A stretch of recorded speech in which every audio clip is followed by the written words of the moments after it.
Okay, we're going to go ahead and get started. Looks like we have a good audience starting to trickle in here.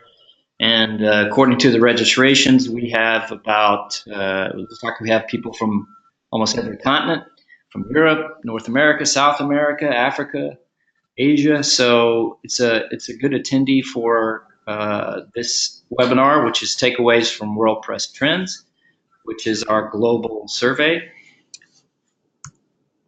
And today our featured speaker is Dr. Francois Nel. Francois heads up the Innovation Research Group. He's also a professor at the University of Lancashire in the UK. And he was the analyst this year, and he and his team for World Press Trends. My name is Dean Roper. I'm the Director of Insights for WAN-IFRA, which essentially means that the Director of Publications or Research and Content. So World Press Trends wouldn't be possible without our great supporters, and one of our main supporters is that of ProTech. ProTech Media is a solutions provider for solutions around editorial and advertising, and they're one of the leading advertisers in our industry, and I encourage you to check them out. There's their web address, www.protechmedia.com. Now, a little plug for some of the webinars we have coming up. We don't have dates nailed down for some of these, but we are in the final stages of producing a report about blockchain and news media. And we have Jared Dicker, who works for Poet in the US, who will join us for that webinar. And we're trying to nail down the date in probably mid-November. And then we are also working on a report about the trends in native advertising with the Native Advertising Institute, and that should be ready also late November. And we will have somebody from the Native Advertising Institute that will definitely join us for that webinar. For progress on those dates and other webinars we have, just be sure to tune in to that. Check out our web address below. Okay, so let's get into what today's webinar is all about. World Press Trends. So what is World Press Trends?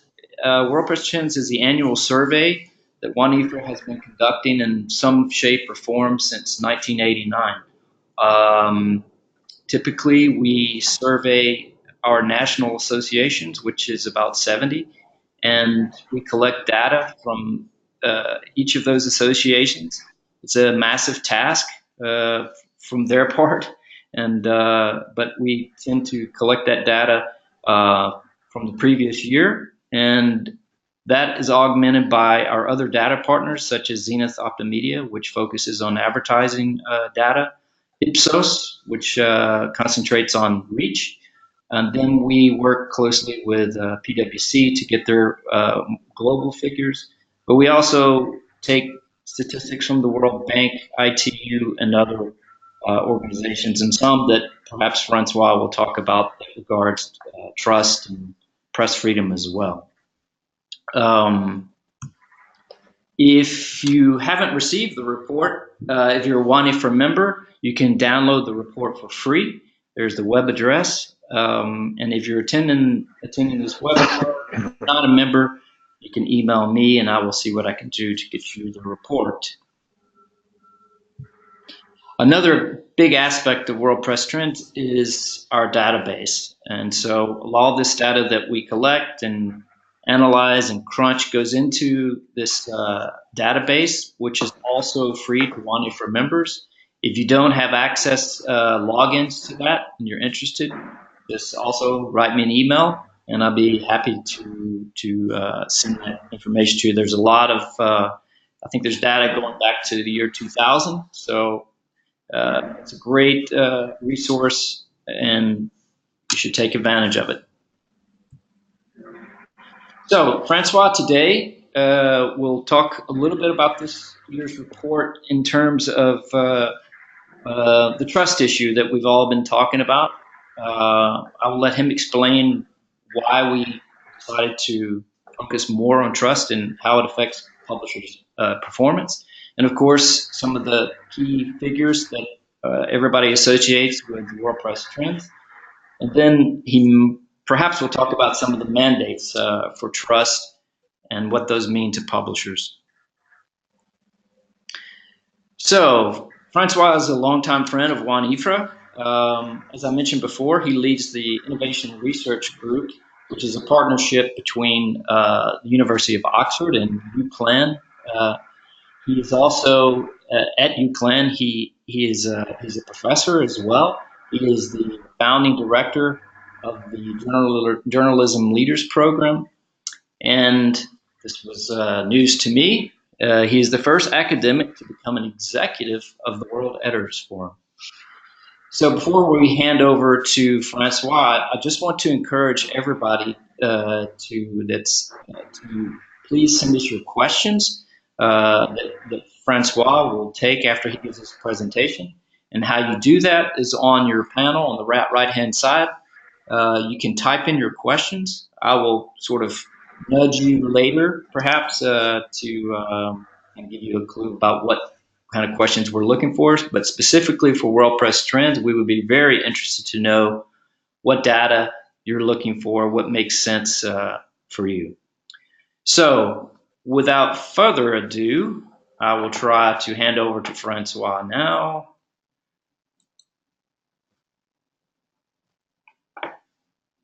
One second.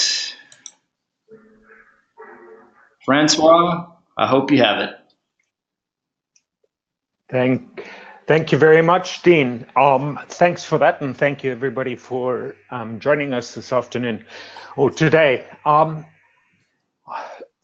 Today's agenda, as Dean said, is just to give you a snapshot of some of the many data points that we've been reporting on in this year's WordPress trends. So I thought I would answer a couple of questions for you. In the first instance, I would assume that you'd like to know just how have news publishers worldwide been performing over the last year, and we're going to take a look at some of that. But I think the deeper questions are also: are we innovating fast enough? Are we keeping pace with the massive changes around our industry and in the media landscape generally? And are we doing the right things? How do we know that? And are we doing things right in the minds of our communities, in the minds of our audiences? And I guess for many of you, the question is also, can we continue to make it pay?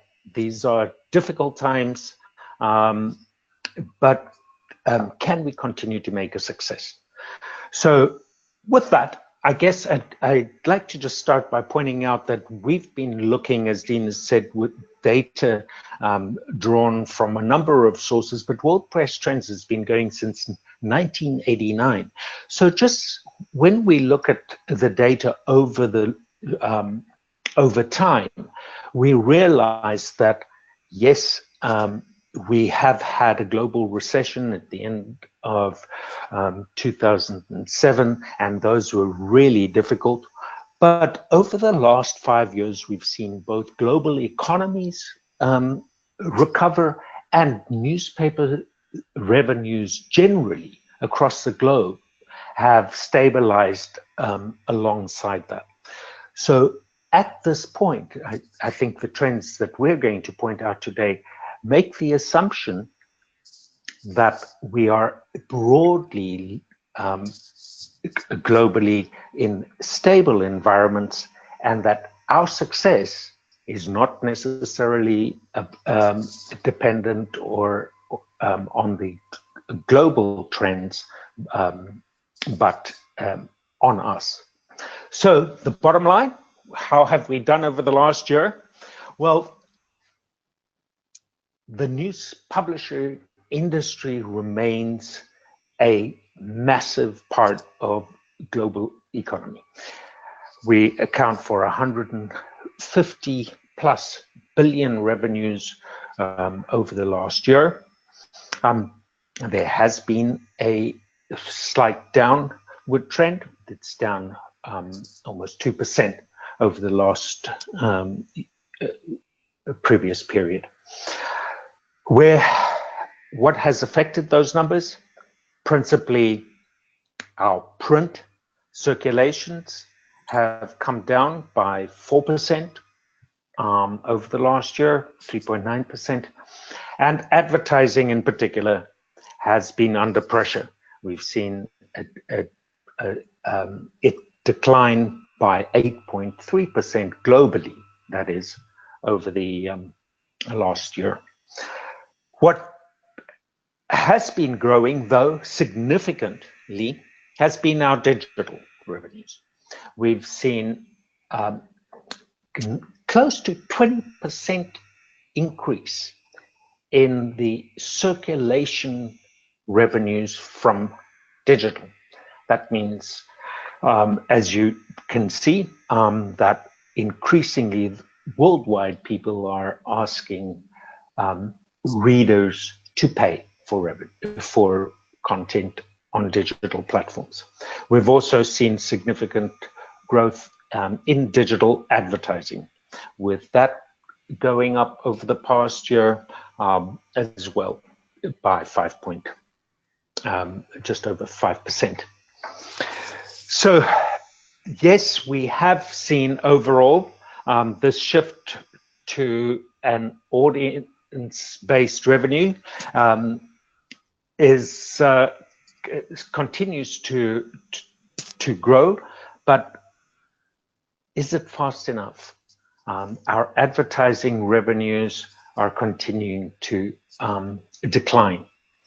Of course, it is important to note that we have that while our advertising revenues are declining, we are seeing significant growth in digital advertising over the past 5 years. And that has been, and digital revenues, digital circulation revenues over the last 5 years. And that really has been the key part of our stability in our business. I think it's important. One of the things I wanted to point out of the many trends that we've seen in both circulation revenues and advertising revenues across all markets is this, and the significant growth, not just of digital advertising, but mobile advertising. We have seen absolutely a shift. This year is, we often talk about, mobile is the future, and we see audiences. I'm sure you in your own markets are seeing access to your content coming from mobile in significant numbers. But what we are seeing is that advertising spend is growing significantly on mobile. This past year is really the year when it all changed. We have seen a slowdown and stabilization in ad spend to desktop, but a significant growth in the ad spend to mobile. And that is not just for us. In the newspaper industry or the news publisher industry, we looked at the data that we get from PwC and Zenith Optimedia, and we broke it down by newspaper print ad spend and newspaper digital ad spend.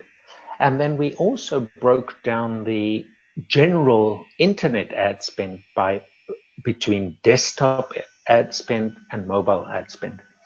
And you'll see on the left-hand side of this slide that, yes, newspaper print or on the right-hand side, you'll see newspaper print advertising has dipped to be now to just under 10%, but we are seeing about 20% of on top of that coming from digital. But if we look at the left-hand side, I think it's really important to note that of all digital ad spend, mobile internet spending has overtaken desktop internet spending across the globe. And that, I think, is really important. For any of you who are still not thinking mobile,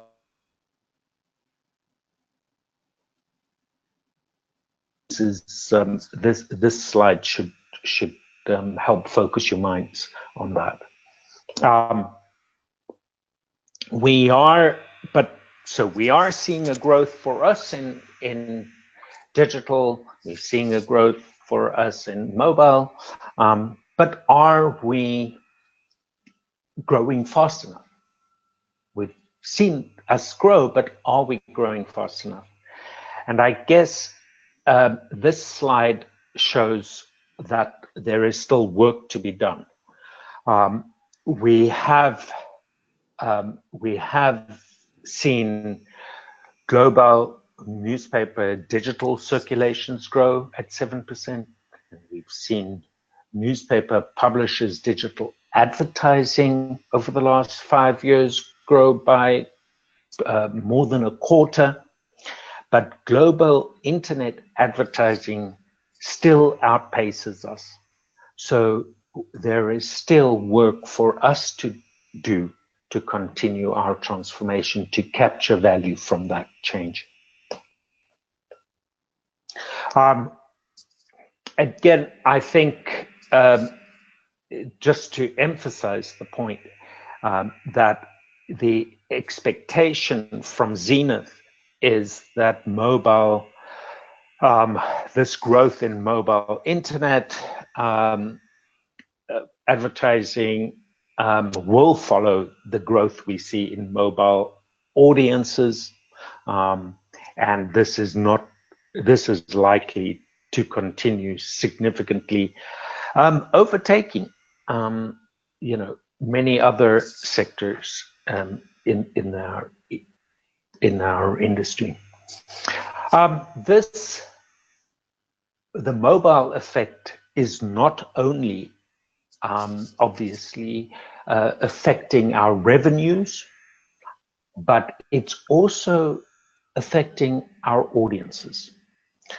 For the first time this year, we have seen a decline in newspaper readership for older readers. In many markets, we have seen, the older readers, 55 plus, being either stable, or in some instances, we've even seen growth in that. But overall,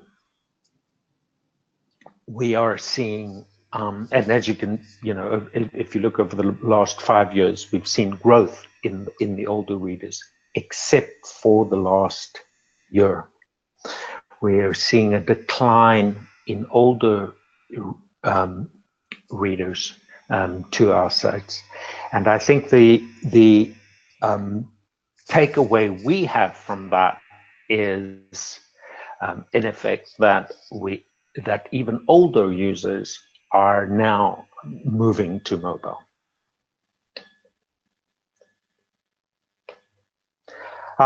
So, a quick snapshot. 58% of our newspapers' overall revenues still comes, as you can see, from circulation.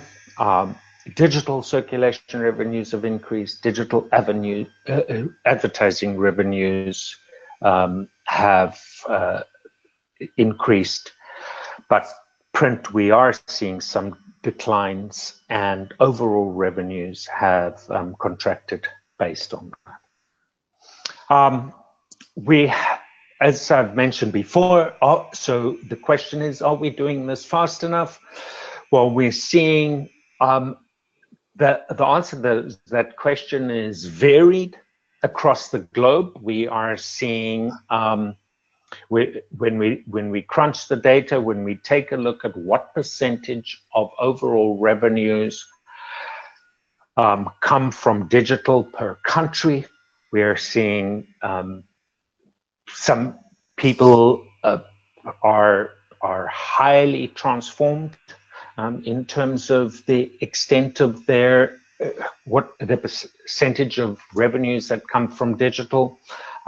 In North America and Australia and New Zealand, amongst others, we are seeing high transformations, between 20 and 30% of overall revenues from publishers coming from digital. But that is varied across different markets. So I guess there are many reasons for that. We are also needing to see, of course, that despite this varied transformation, are people being successful? Well, in our companion report, the World News Publishers Outlook, we show that even in these tough markets, publishers in all markets, whether highly transformed digital markets, moderately transformed markets, or low transformed markets, are reporting profits. And in that report, which you haven't, if you haven't read yet, we'd really recommend you take a look at, just shows that the leaders of profitable firms are doing things differently right now, and they have different priorities and expectations for the future. We don't have time to go into that today, but you'll find more about just what profitable companies are doing differently from unprofitable companies in these difficult times by looking both at World Press Trends and at the World News Publishers Outlook report. I think one of the things that we then really do want to take a look at is that comes from this report, is that whatever else publishers of successful businesses are doing, is that they are increasingly looking to build direct relationships with their users, whether that is their audiences of their news content, their news users, or their commercial customers. Publishers are increasingly going directly to those business customers and offering them customized solutions and cutting out intermediaries, and on the other side, going directly to audiences to do that. We are seeing from Chartbeat, one of our data partners,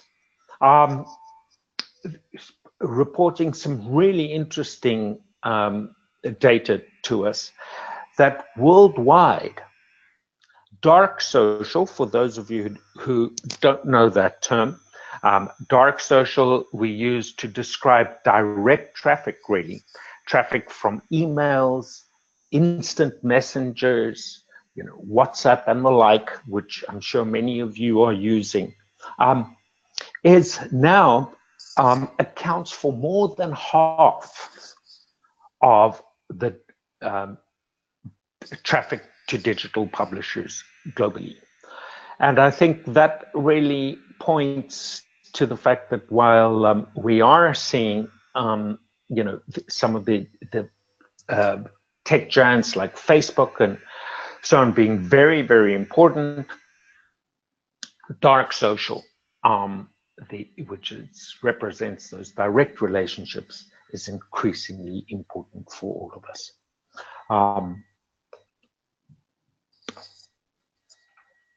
The question is then, so if we are contacting or in direct relationships with both advertisers and news users, are we doing things right? Do they trust us? I wanted to just flag, we dig into this issue significantly in this year's World Press Trends report. But you may have seen this headline from Edelman saying that the media is now the least trusted institution of all the institutions. That means politicians, NGOs, and public institutions and businesses across in many markets across the globe. But I think it's important to point out when you see this particular headline that data point for media from Edelman points to media as being journalists as well as social media platforms as well as commentators. This is what in the minds of users are typically described as the media. This kind of media ecosystem, of which we are a part, of course, but we are not the only part. When we look more deeply and we see to what extent people trust journalists, there is some good news. Oh, in the 28 markets that Edelman has been tracking, there has been a growth in the trust of journalists and a decline over the last year in growth in the trust in social platforms. And I think that is an incredibly important point for us as we seek to build our businesses on direct relationships with key stakeholders. This trust element is going to continue to play an important role. And I'm going to point to some data that backs that up. When we looked at correlations between trust and to see its impact on our performance, the evidence was unmistakable. The greater the trust, you can, for those of you who remember your statistics, you'll see there is the greater the trust, the greater the digital circulation figures, the greater the print circulation figures, the greater the print advertising revenues, the greater the print circulation revenues, the greater the digital advertising revenues. There can be really very little doubt that the more our audiences trust us, the better we perform on all the metrics. But trust, of course, is a complicated term. Just because they trust us doesn't necessarily mean that we're telling the truth. And we will unpick that at another point.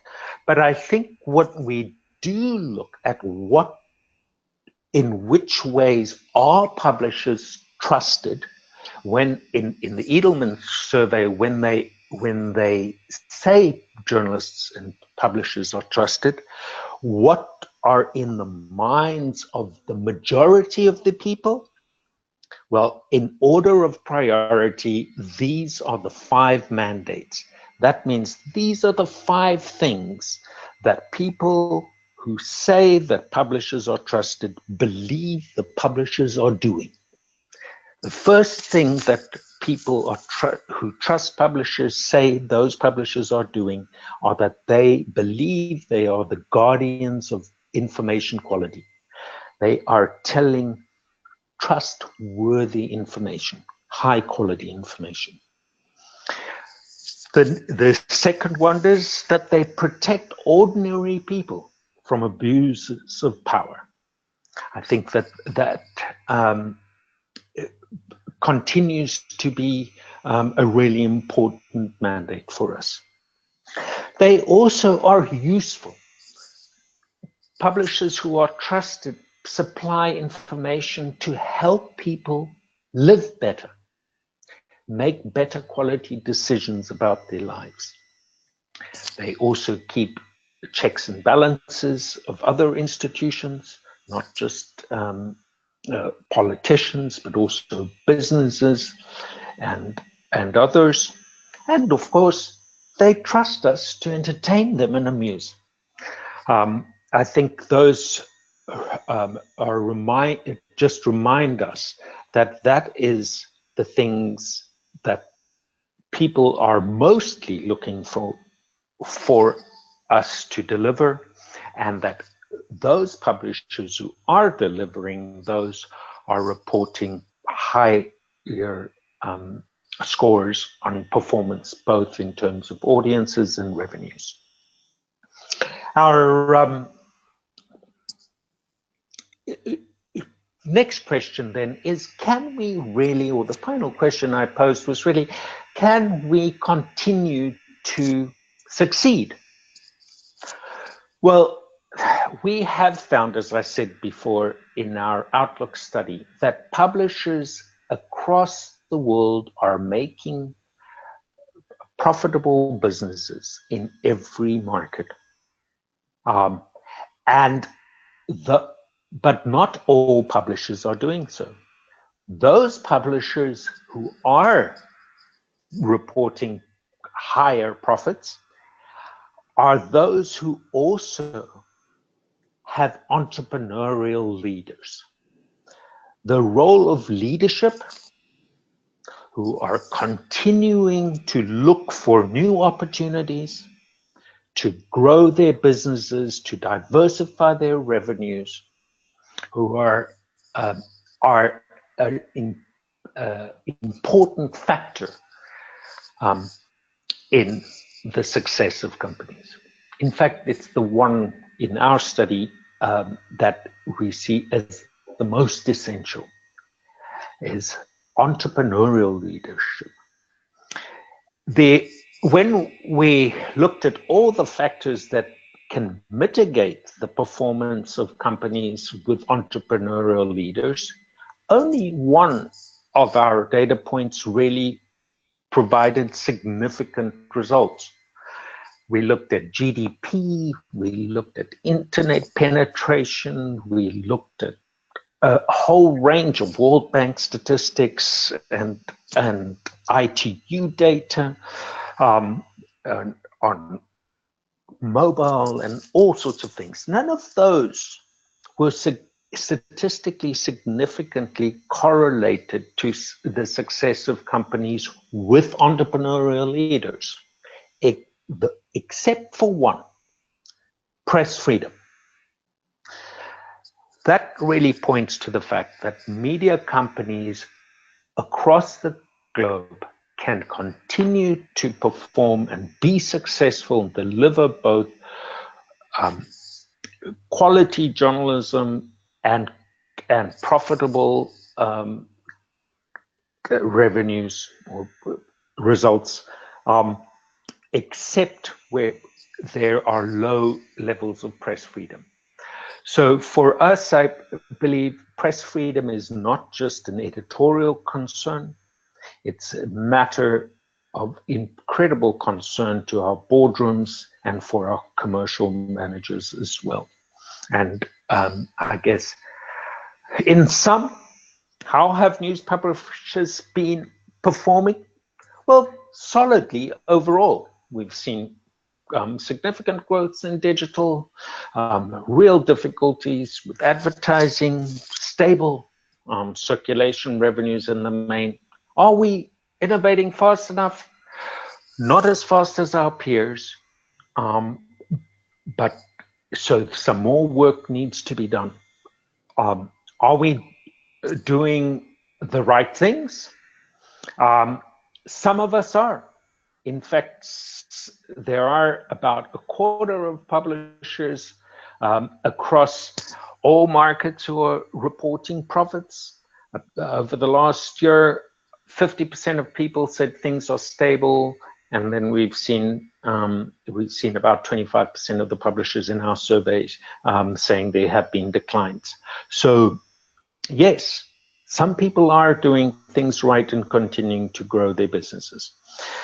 Are we doing the right things? Well, yes, more of us are, because we've seen the growth in trust in journalism. So over the last year, in fact, it's up 5% in journalism.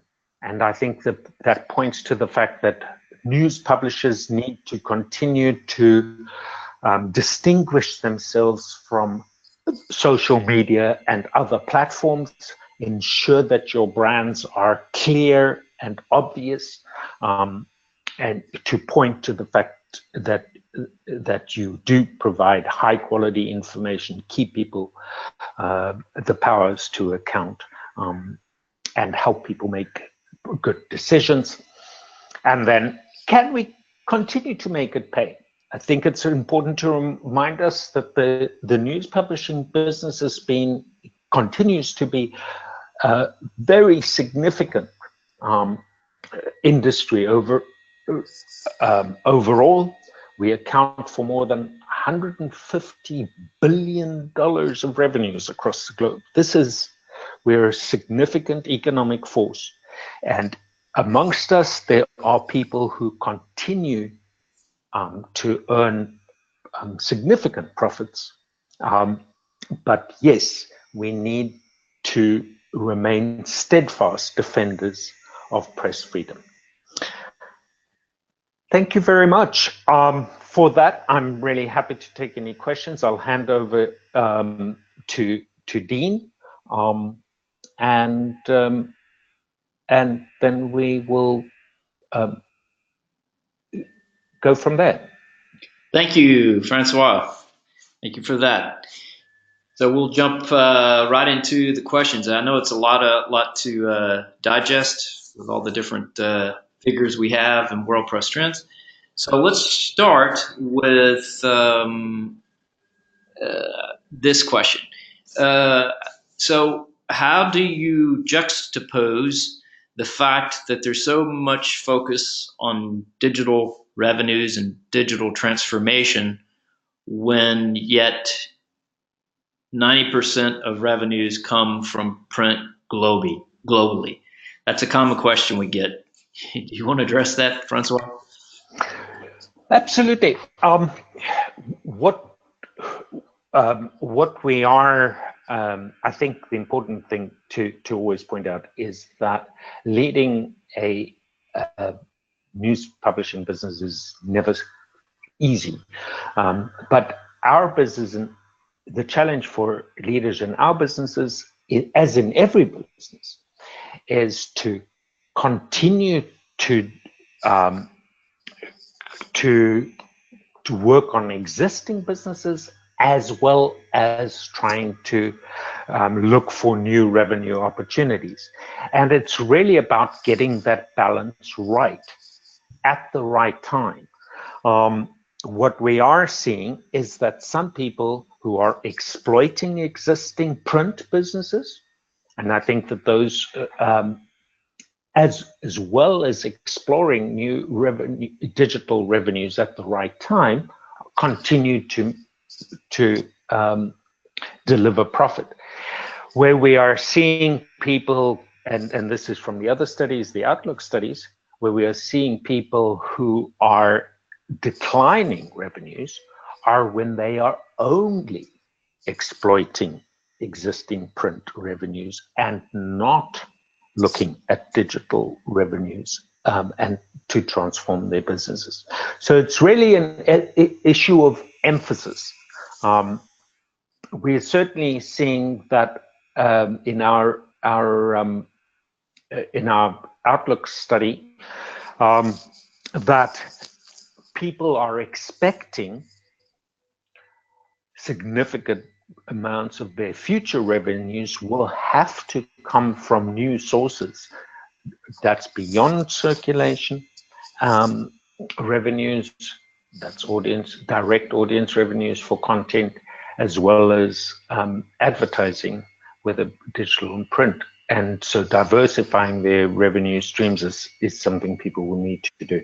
But I think it's a matter of emphasis, not an either or, but both.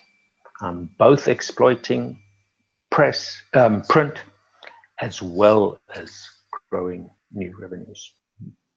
I think that's one thing worth pointing out about World Press Trends is that,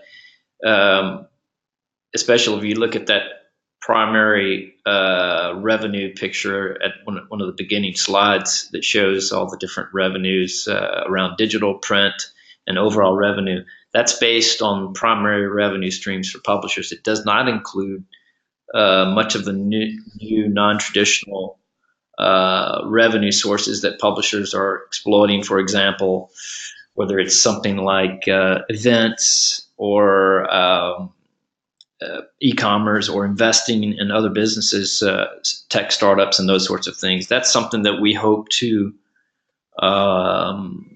take into account in future World Press Trends editions. Francois, I have a question for you.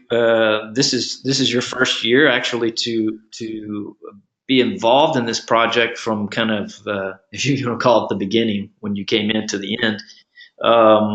Was there actually one data set or figure that really surprised you? I think for us, yes, I have come in at quite a late stage in World Press Trends this year, and there's just so much interesting data to explore. I guess for me, the one data point that sticks in my mind is the one on the change of user behavior amongst older audiences and the move to mobile. I have been speaking, as many people have, both realizing in my own behavior and in all the other professional work I do, just how important the mobile device is in my own life. But how the mobile as a device has become central to the lives of people of all age groups, and how central mobile thinking should be to everything we do, I think is the one thing that above everything, that perhaps caught me by surprise. Okay, I'll actually chime in on that as well. I mean, actually going back to the other question about the print, print revenues being 90%. I mean, one of the things that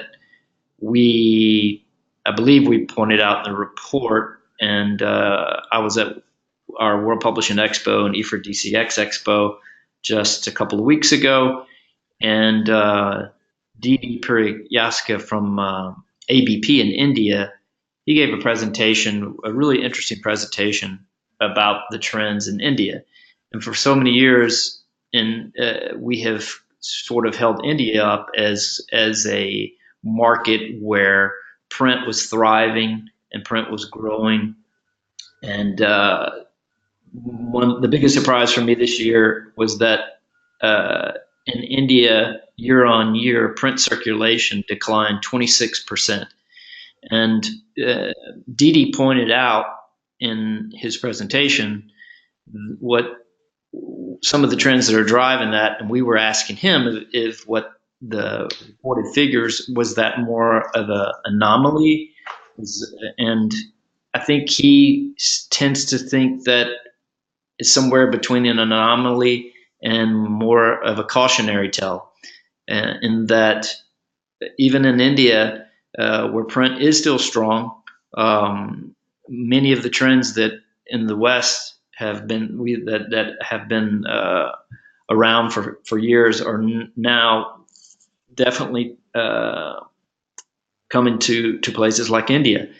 And so for me, that was a real surprise. In fact, uh, I think in the past World Press Trends, we have reported for many years now that even despite some of the challenges globally, that print circulation incrementally grew year on year, but this year it slightly declined. And a lot of that could be reflected actually in India, since it is such a large market. But I think it's also uh, serves as a kind of a cautionary tale about putting all your eggs in one basket, so to speak. Um, I Go ahead. think you're right, Dean. Uh, this year,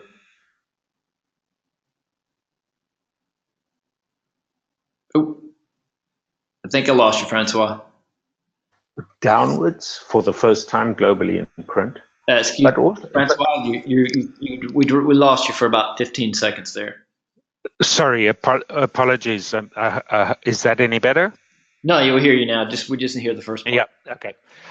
No, I just think just to back up what you're saying there, I think this first time that we've been reporting a dip in print overall, circulation revenues, and circulation, and then just this absolutely undeniable move towards not digital as such, but mobile, is really important. And I would, just to reflect on the question you asked me, what data points stood out for me. I would like to mention just the other two that were important to me, and that was there was all this talk about trust, and people are, saying trust up, trust down.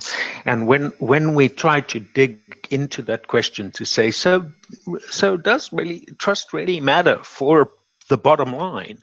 The fact that we came up with those undeniable, statistically significant relationships between trust and performance was something that we may have hoped for, but were really surprised at how irrefutable those results were.